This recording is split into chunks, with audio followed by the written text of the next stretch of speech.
Ribbon काटी मंच उद्घाटन कार्यक्रम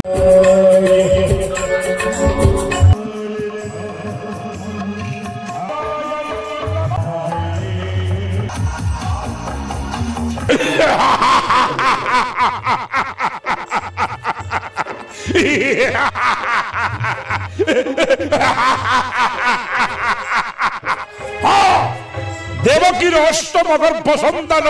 नासिब पुणी वीर कंसासुरे नुहे संभव ए धरा धमरे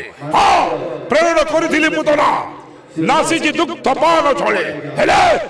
प्रेरण करिछि मु आज बच्छासुर निश्चय निश्चय बधिब कृष्ण बलराम गोपर माटीरे विजय केतन घेरी प्रत्यावर्तन करिब सम्मुखे मोहर एवं त्रिभुवन विजय वीर कंसासुर हसिब केवल दिग्विजय हस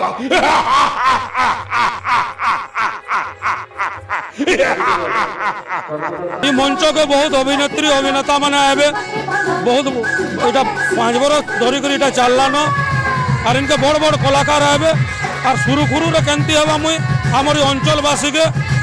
इटा करूचे जे केमती शांति श्रृंखला यात्रा हवा सब मुठी गाँव में दशंधि धरी चली आसी कंसा दरबार केमती शांति श्रृंखलार सहित चलो सेटा आम प्राधान्य अच्छी एवं एटा चतुर्थ वर्ष ये जगार कि दशंधि धरी चली आसी ए वर्ष अपेरा भी मीना बजार करके शांति श्रृंखलार सहित केमती अविवाहित होकर सुरखुरे सर से प्रथम कार्य।